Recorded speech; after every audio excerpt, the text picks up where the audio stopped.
Whoa!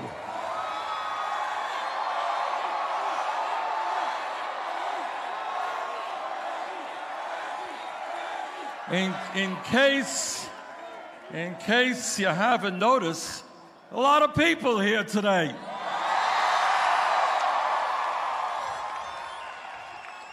Let me begin by thanking Laura Jean Anderson for her music,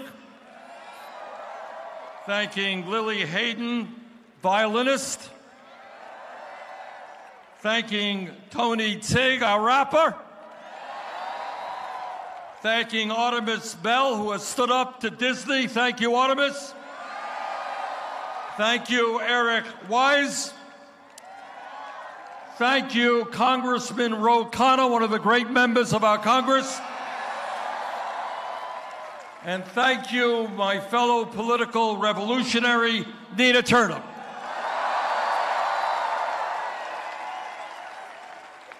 Before I get into the thrust of my remarks, I want to just mention to you what I think many of you already know, and that just yesterday, Bob Mueller completed his investigation and submitted his report to the Attorney General. Now, I don't know what's in that report, but I do know that Mueller wound up indicting 34 people, including 6 Trump campaign officials. I also know that it is absolutely imperative that the Trump administration make that full report public. Nobody, including the President of the United States, especially this president, is above the law.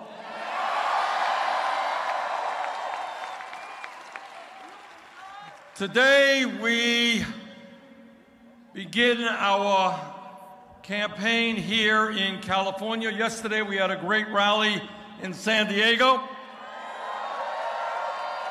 Tomorrow, we head to San Francisco. And as I look around this enormous crowd, I think not only are we going to win California, we're going to win the Democratic nomination.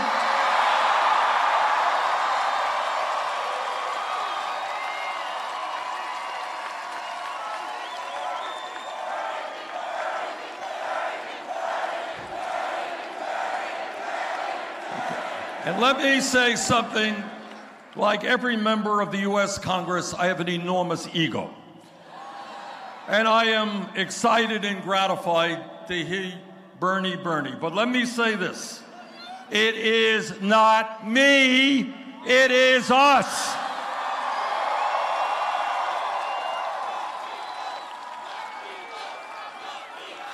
And the reason for that is not that it's just a nice-sounding phrase and maybe a good bumper sticker. What it is about is the understanding, and I think I'm the only candidate who will tell you this, that no president, not the most well-intentioned or honest, can do it alone.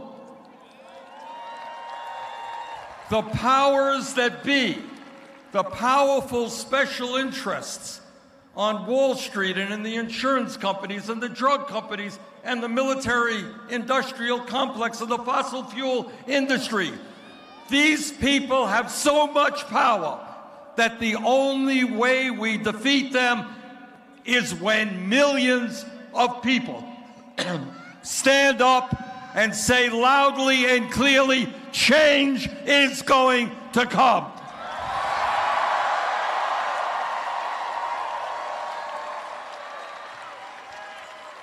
So what this campaign is about is winning the Democratic nomination. It is about defeating Donald Trump, the most dangerous president in American history.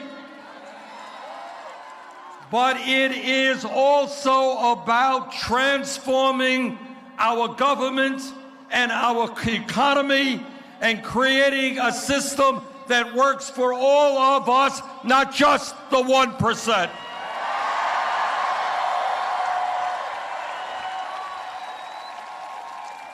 And today I want to welcome you to a campaign which says with confidence, with optimism, and with love that the underlying principles of our government will not be greed, will not be kleptocracy, will not be hatred or lies. The underlying principles of our government will not be racism, not be sexism, not be xenophobia, not be homophobia, or religious bigotry. Brothers and sisters, those anti-American sentiments are going to end, and end soon.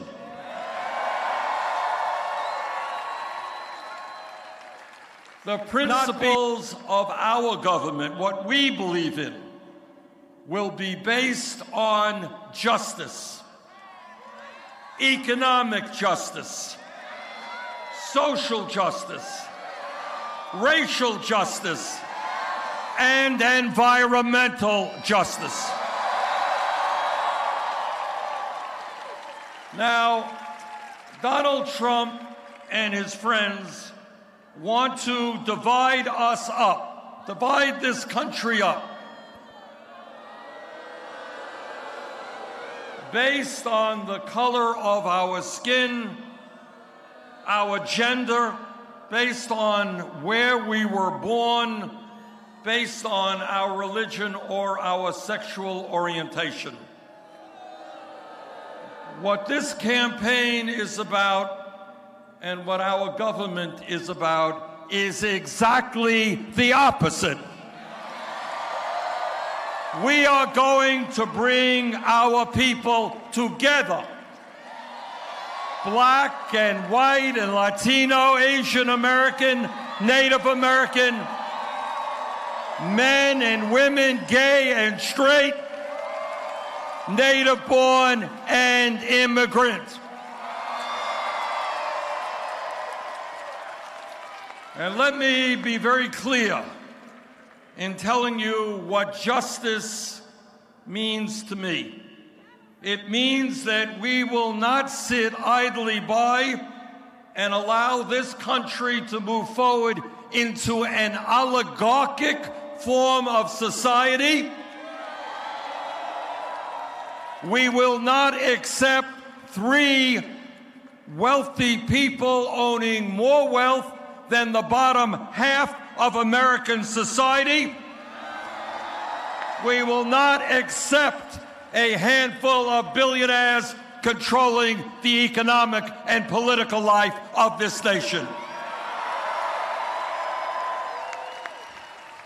At a time of massive income and wealth inequality, we will not accept the fact that more than 20% of American children live in poverty. Not acceptable.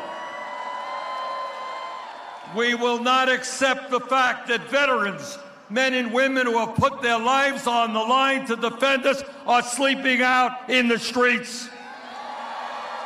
And we will not accept the fact that we have 30 million Americans who have no health insurance and even more who are underinsured.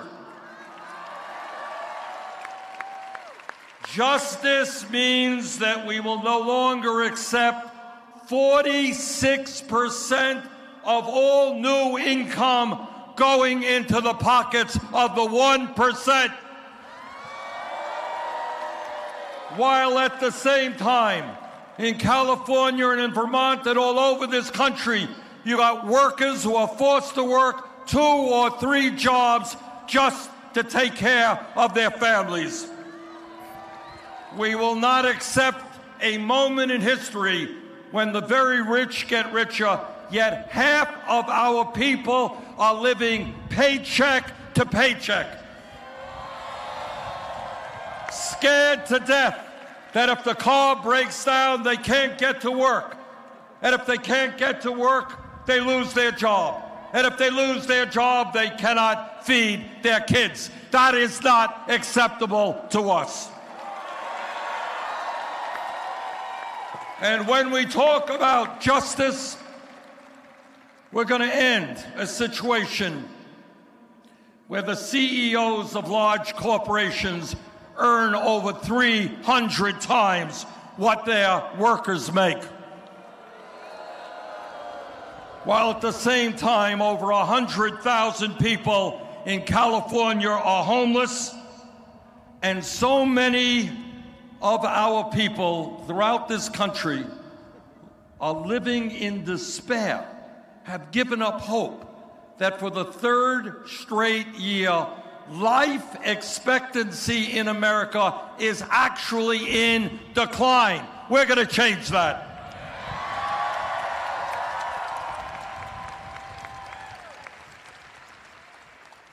And when we talk about justice, we're going to end the absurdity of 25 hedge fund managers making more money, twice as much money, as all of the kindergarten teachers in this country.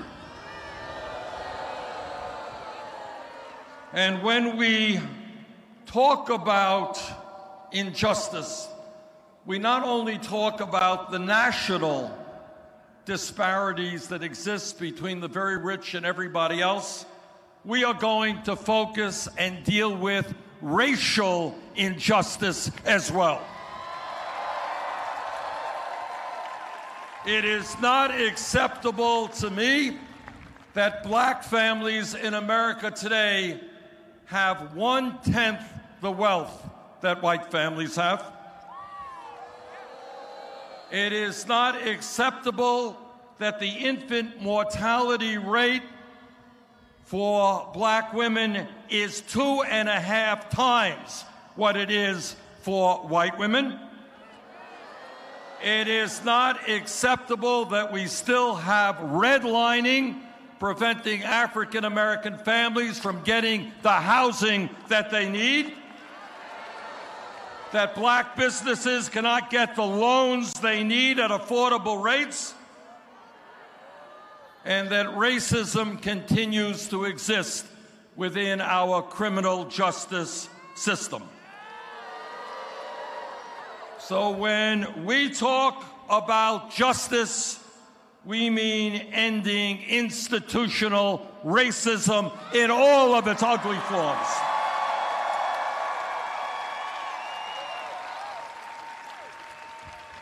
And when we talk about justice and decency, it also means doing everything we can to end the growing tribalism and bigotry we are seeing in this country and around the world. Since Trump has been president, we have seen a significant increase in hate crimes, crimes against the African American community, against the Jewish community, against the gay community, against immigrants, and against the Muslim community.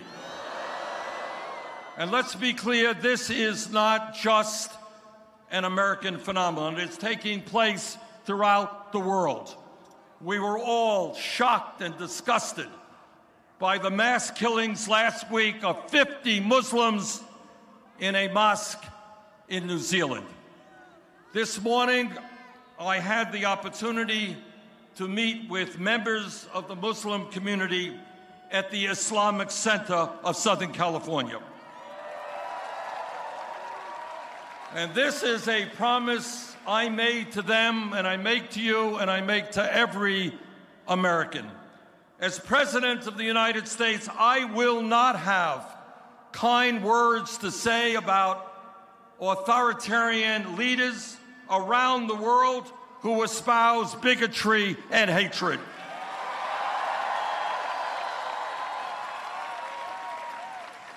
Together, we will once again make the United States the leader in the world in the fight for democracy and human rights, in the fight to bring the world together around a sense of common humanity, around justice and dignity. And let me say a word to the young people of our country.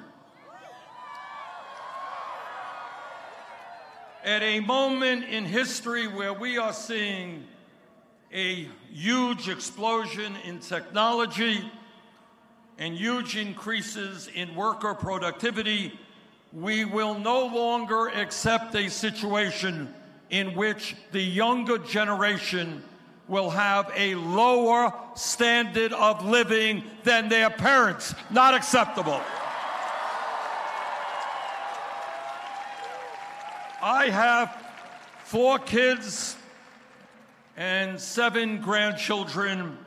Downward mobility is not acceptable to me. We are going up, not down.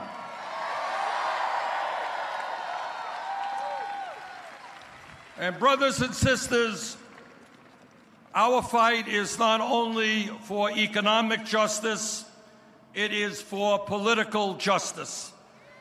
Together, we are going to create a political system which is based on the democratic principle of one person, one vote, and end a corrupt system which allows billionaires to buy elections.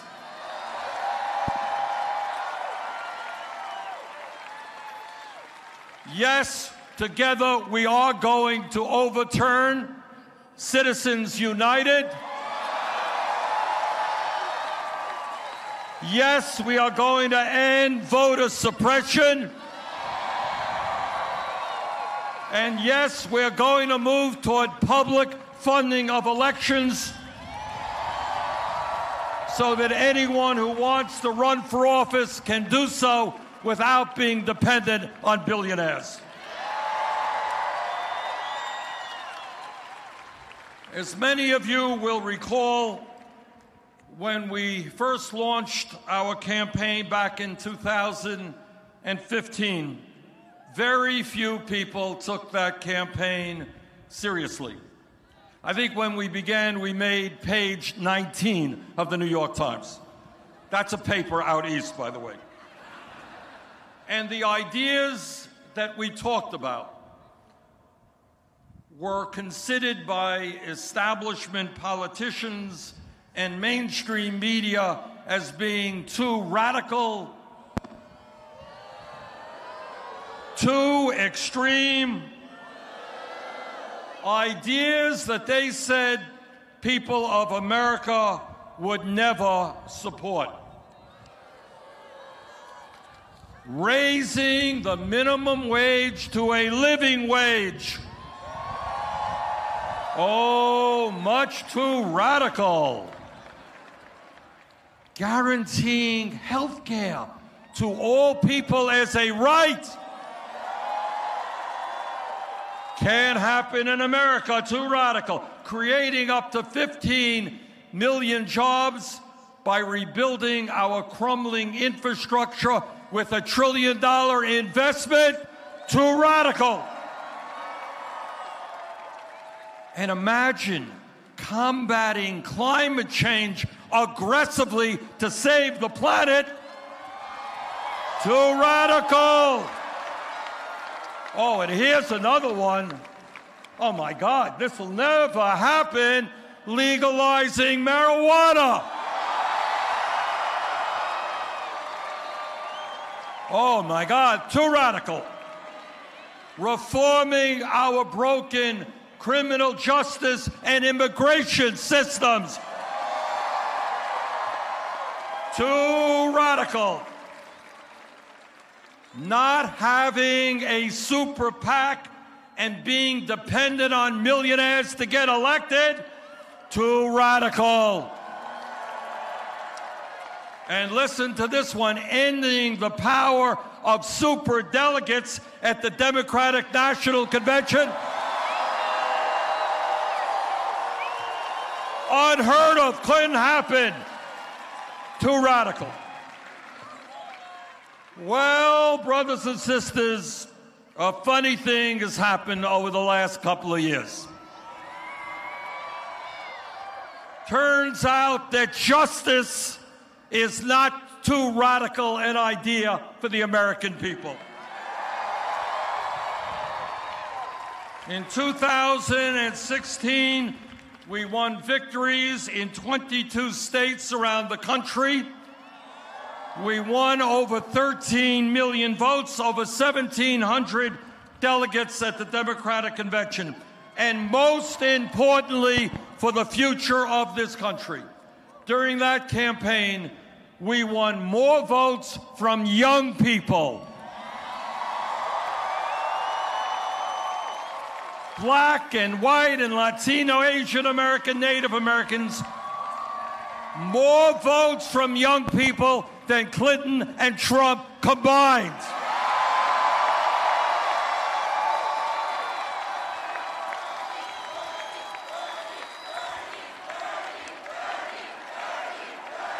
And by the way, as you know, those ideas that we talked about 4 years ago that seemed so far out, seemed so radical, seemed so extreme, well, guess what? They are now supported in every case by a majority of the American people. And they have overwhelming support from Democrats and independents.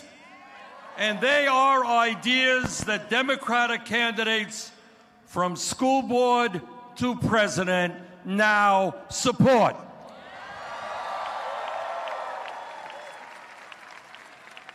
We have come a long way in the last few years. Now, our job is to complete the revolution we began.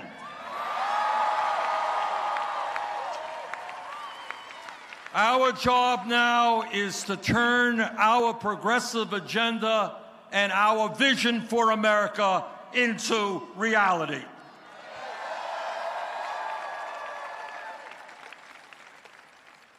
Franklin Delano Roosevelt was one of the great presidents in American history, and you all know he came to office in the midst of incredibly difficult times, a mass depression, 25% people unemployed, and then he had to lead the effort in World War II, taking on Nazism and fascism.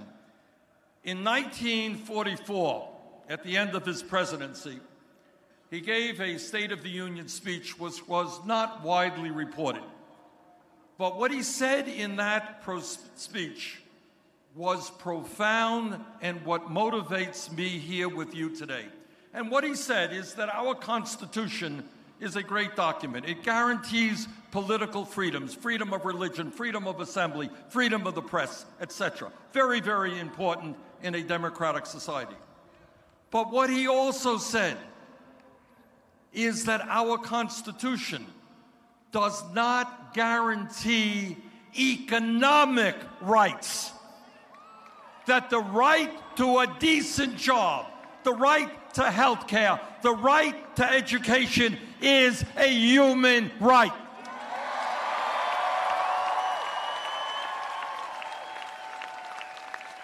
What FDR said so many decades ago was true then, and it is true now. And that is why today we say to the private insurance companies, we say that whether you like it or not, the United States will join every other major country on earth and guarantee health care to all people as a right.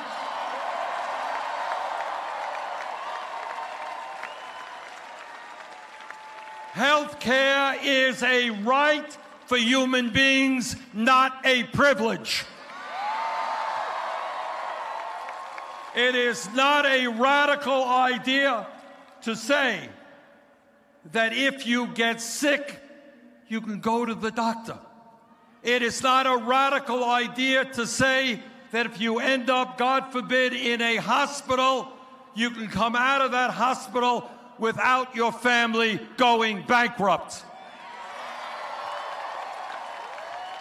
Brothers and sisters, we will no longer accept a dysfunctional healthcare system in which we spend twice as much per capita on healthcare as do the people of any other country, and yet we have lower life expectancies and worse healthcare outcomes. Here's a radical idea. You ready for a radical idea? All right, this looks like a radical audience.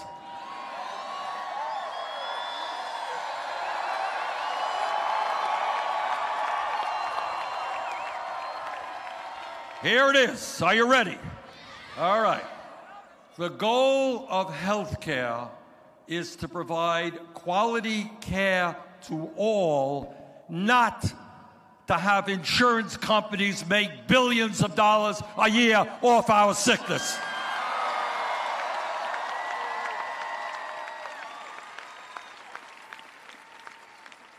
Here is what a dysfunctional healthcare system looks like. In 2017, the top 65 healthcare CEOs made $1.7 billion in compensation. 30 million people, no health insurance, even more, including many of you, underinsured with high deductibles and high co-payments, and this system allows $1.7 billion in compensation for the top 65 executives, including $83 million for the guy who was head of United Healthcare. So here is another radical idea, and that is we need a healthcare system that does not make executives rich, but invests in disease prevention, invest in doctors and in nurses, invest in dentists, and in rural health clinics. We want a healthcare system in which every American in any section of this country can walk into a doctor's office when he or she needs. So that means, and I say this looking right into the insurance industry, I know that you're going to spend hundreds of millions of dollars to fight us. But we are going to win, and we are going to pass a Medicare for All single-payer program.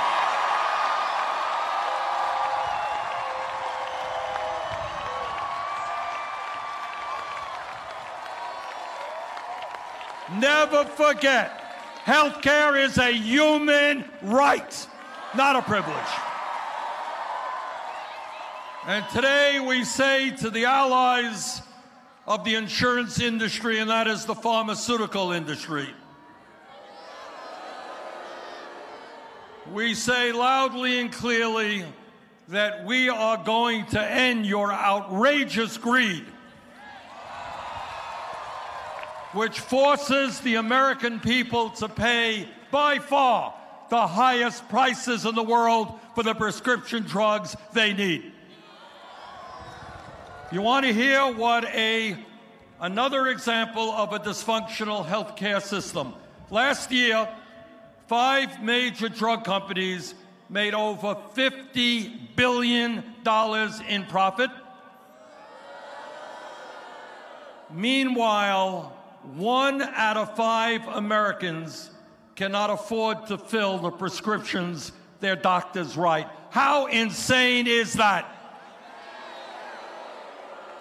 So today we say to the drug companies, we know how much money you have. We know you spent $130 million here in California a few years ago to defeat a ballot item. We know that.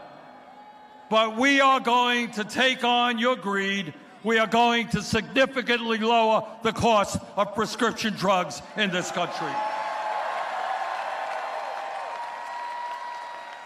And today, we say to Walmart and we say to other low-wage employers in this country, people need a decent income to survive and live with dignity.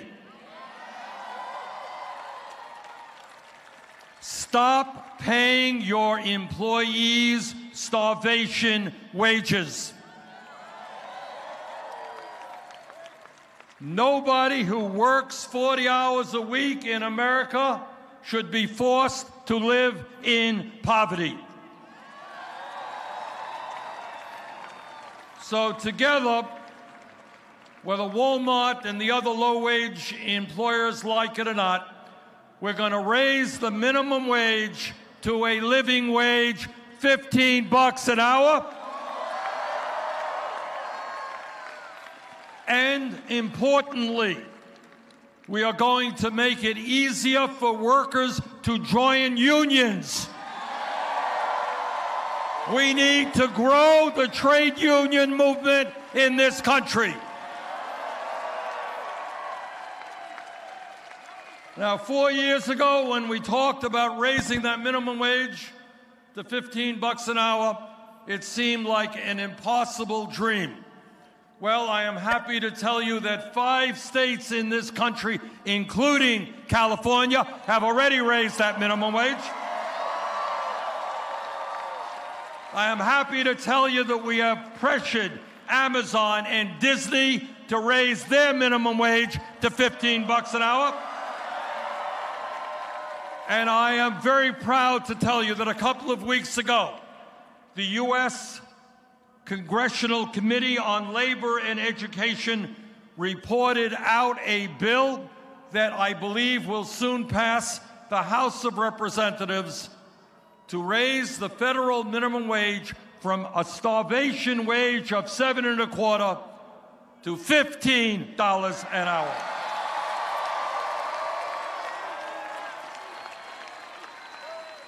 Now, workers all over this country, they got enough to worry about with low wages. They got enough to worry about with the skyrocketing cost of health care and prescription drugs. But there's something else that many people are worried about, and that is what artificial intelligence and robotics is going to do in this economy.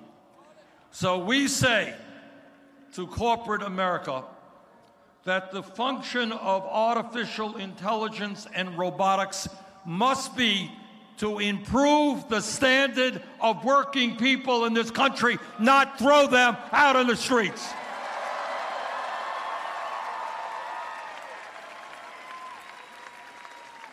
And today we say to the parents in this country, we say that you know and I know and everybody here knows that the most important years of human development are 0 through 4. But today we have a dysfunctional child care system, a system in which parents cannot afford decent care for their kids, a system in which child care workers are earning starvation wages. Together, we're going to stand with the little children of this country, universal child care. I want every parent in this country to be able to go to work and know that their kid is in high-quality, affordable child care. And today we say to the young people of this country, we want you to get the best education you can, regardless of your income. And this is not rocket science. In order to do well in a competitive global economy, we need the best educated workforce in the world, We used to, in America, have that workforce. We no longer do. And that is why we're going to do two fundamental things. Number one, we are going to make public colleges and universities tuition-free.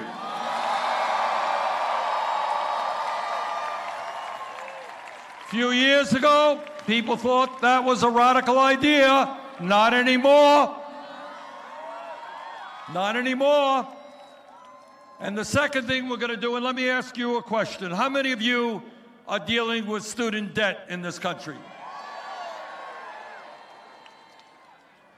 Well, it seems to me that tens of millions of Americans should not be punished because they tried to get a good education. At the very least, we are going to substantially lower student debt. Maybe we'll be able to eliminate that debt altogether. It is insane. It is insane and not in the best interest of this country that we have so many people leaving school, 50, 100,000, go to medical school, $300,000, $400,000 in debt.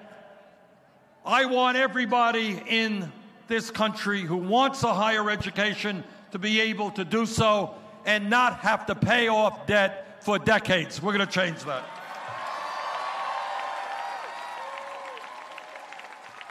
And today, we say to the senior citizens in California and across this country, we don't talk about this too much, but in Vermont and here and all America, all around America, you got seniors who are trying to get by on $12,000, $13,000, $14,000 Social Security. Can you imagine that? Imagine being 80, 90 years of age and trying to get by on $12,000, $13,000 Social Security. These are the people who raised us. These are the people who built this country. Now, in terms of Social Security, my Republican colleagues in Congress, they want to cut Social Security. Well, we got some bad news for them. We are not going to cut Social Security. We're going to raise Social Security benefits. Now, you know, and I know, that virtually every day Donald Trump is an embarrassment for us and for much of the world. It is not just that he is a pathological liar. It's not just that he is a racist and a sexist and a xenophobe. It's not just that he says something today and changes his mind tomorrow. It's not just that he told the American people one thing in the campaign and then does something completely different as president.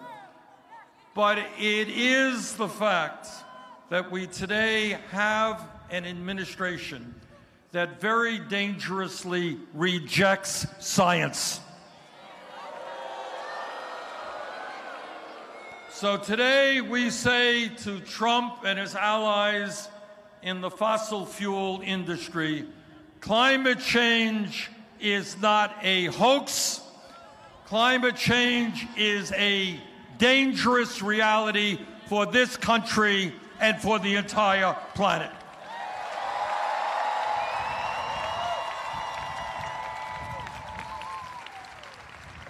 And today we say to the fossil fuel industry, which lies and lies and lies, we are, whether you like it or not, fossil fuel industry, we are going to transform our energy system away from fossil fuel to energy efficiency and sustainable energy. And when we do that, when we weatherize our homes and our buildings, when we rebuild our rail system, when we have an energy-efficient transportation system, when we move aggressively into wind, solar, and other sustainable technologies, we're going to create millions of good-paying jobs doing that. And today, we say to the prison industrial complex that we are sick and tired of having more people in jail than any other country on earth.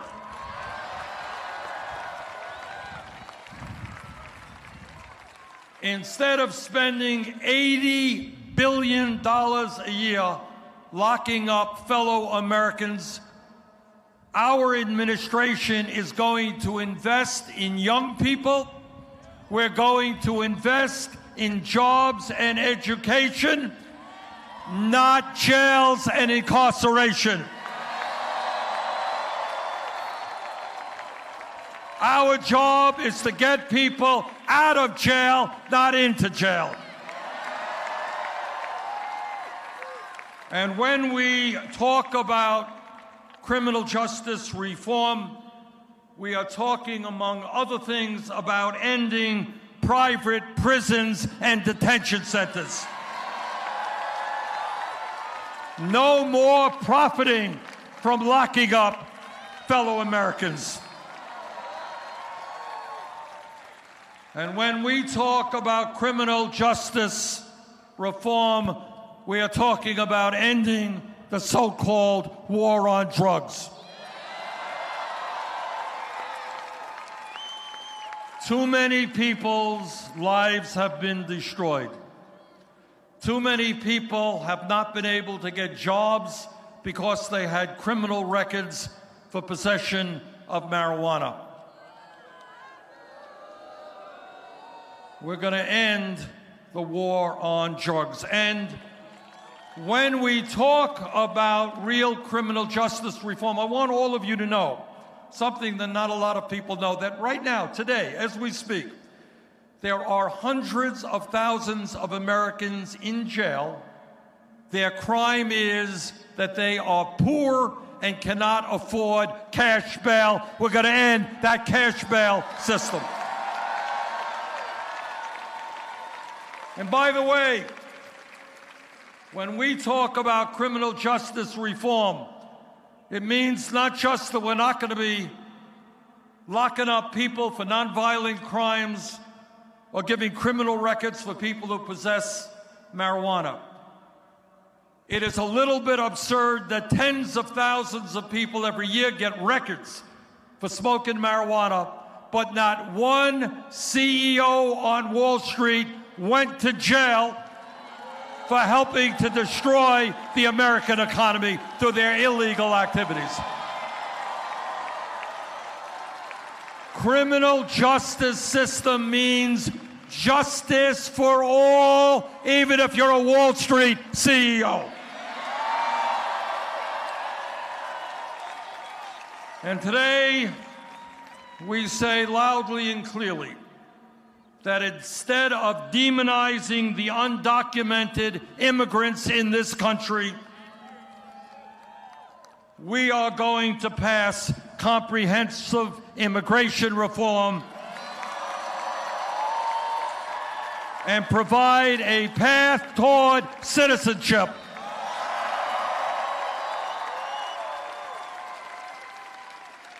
We are going to provide legal status to the 1.8 million young people eligible for the DACA program. And we are going to develop a border policy for those who seek asylum that is humane and compassionate.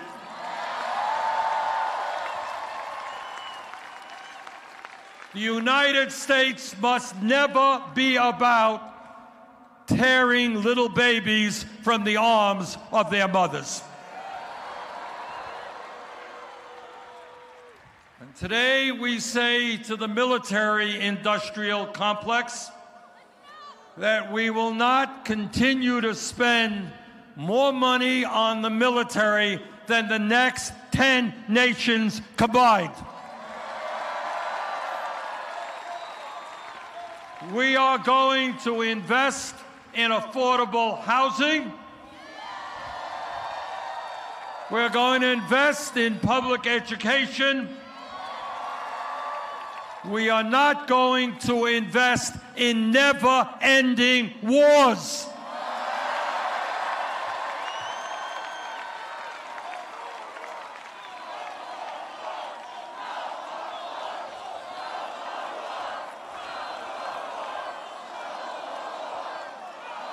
And today we say to the 1% and to the large profitable corporations in this country, people who have never had it so good, that under a Bernie Sanders administration, we are going to end the massive tax breaks and loopholes that they currently enjoy. Now, again, here is another absurdity within our current system. Amazon Corporation is one of the largest, the most profitable corporations in America. It is owned by the wealthiest man in America. Anybody here know how much Amazon paid in federal income taxes last year? And it's not just Amazon, it's Netflix, it's General Motors, it's many other major corporations. So today, we say to the large corporations who make billions and to the 1% that you are going to start paying your fair share of taxes. We're going to end austerity for working families and bring a little austerity to the 1%.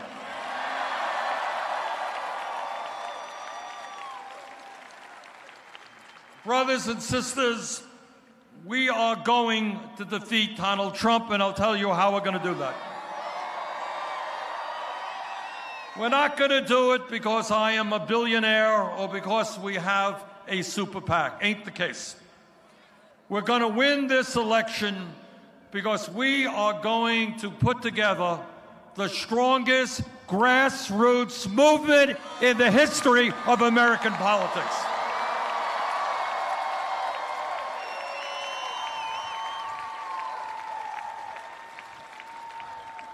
All across this country, we are going to see grassroots activity, and I am happy to tell you that in the first month of our campaign, we have well over 1 million people who have signed up to get to work and volunteer on this campaign. And I know something about grassroots politics because that's what I've been doing my entire political life. I kind of do it naturally because, you know, I don't come from a super wealthy family like Donald Trump, a family which gave him millions of dollars to build luxury skyscrapers, casinos, and country clubs. My brother and I did not go to some elite private school. We were educated in public schools. I did not come from a family which at the age of 3 gave me an allowance of $200,000 a year. As I recall, my allowance was 25 cents a week. Now, all of you will recall that just a few months ago, Donald Trump boasted, literally boasted, about shutting down the government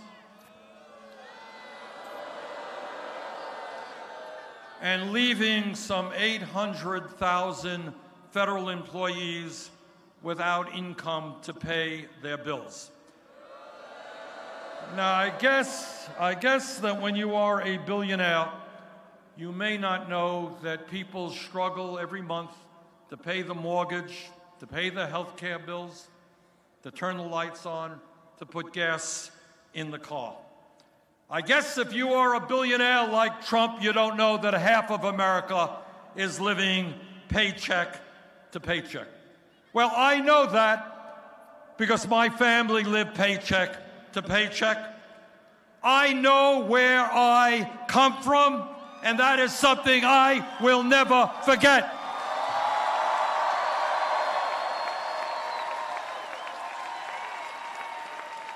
And trust me, I will never shut down the federal government.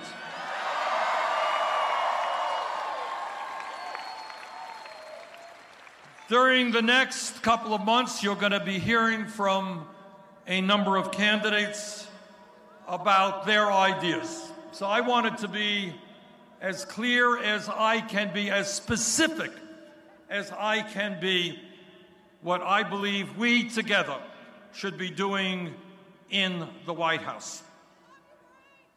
When we get to the White House together, we are going to enact a federal jobs guarantee. There is more than enough work to be done in this country, from child care to education to infrastructure to climate change to health care. Every American who has the ability to work will have a job at decent pay.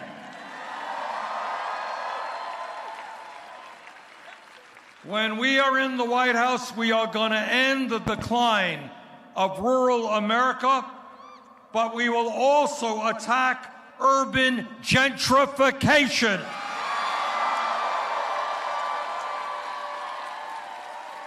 Here in California, you have some 130,000 people tonight who will be homeless, and you got God knows how many people who are paying 40, 50, 60% of their limited incomes for housing.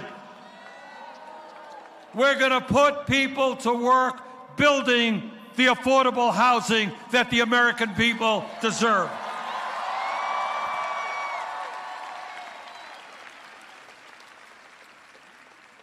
Brothers and sisters, when we together are in the White House, we are finally going to move aggressively to end the epidemic of gun violence in this country. As some of you may have noticed, in New Zealand, as a result of that terrible shooting, they banned assault weapons. That's a good idea. We should do that here.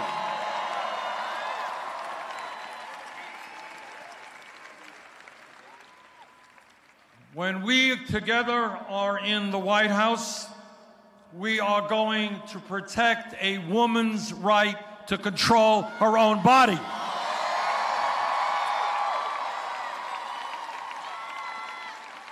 You know, I always find it amazing that some of my conservative colleagues, they say, get the government out of our lives.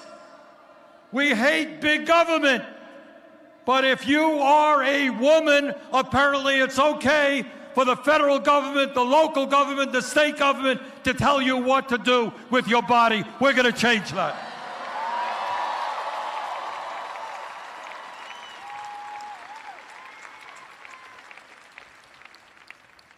Brothers and sisters, this campaign is about winning the nomination, it's about defeating Trump, but it's about something more than that. And I need your help, not just now, and not just in the general election. I need your help so that we can fundamentally transform this country and take on the powerful special interest who today control so much of our economic and political life.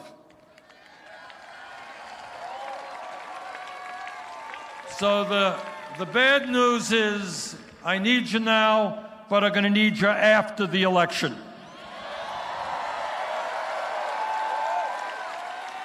And let me be very clear. Let me name the names so you know what I'm talking about.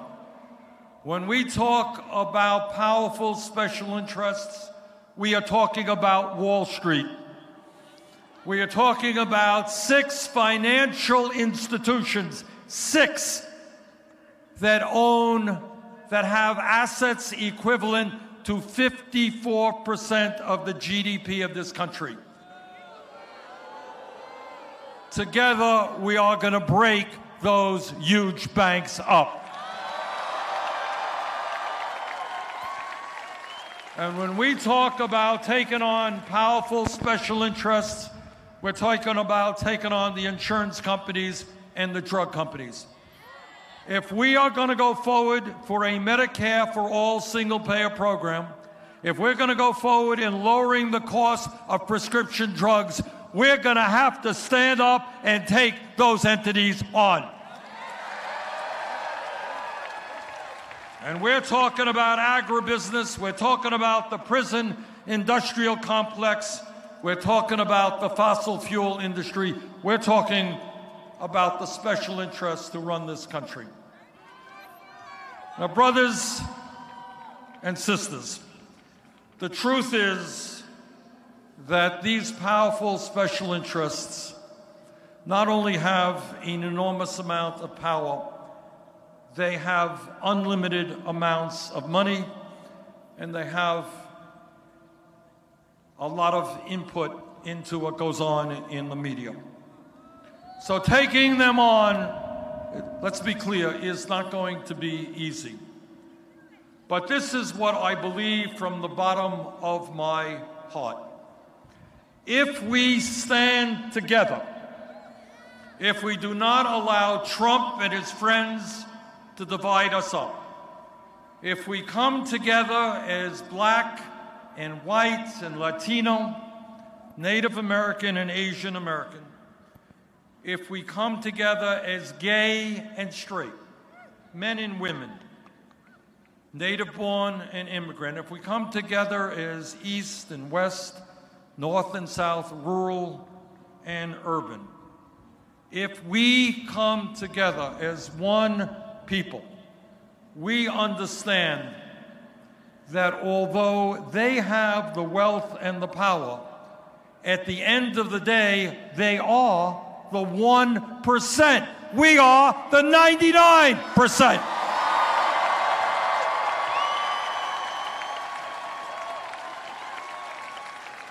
And I may not be too good at arithmetic, but 99% is a hell of a lot more people than 1%. So that's what it is about. What this campaign is about is thinking big, not small.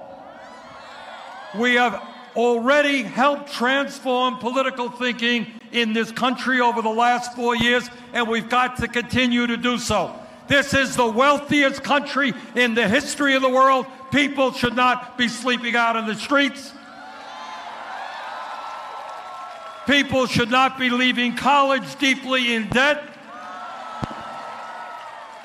Our infrastructure should not be crumbling. 30 million people should not be without health insurance.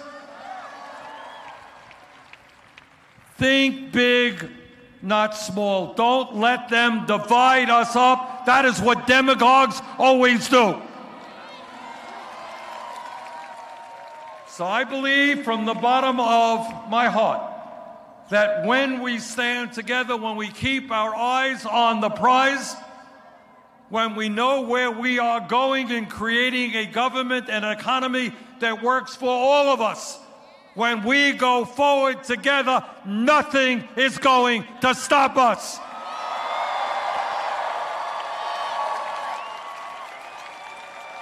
So Los Angeles, thank you for coming out today. Let's go forward together. Thank you.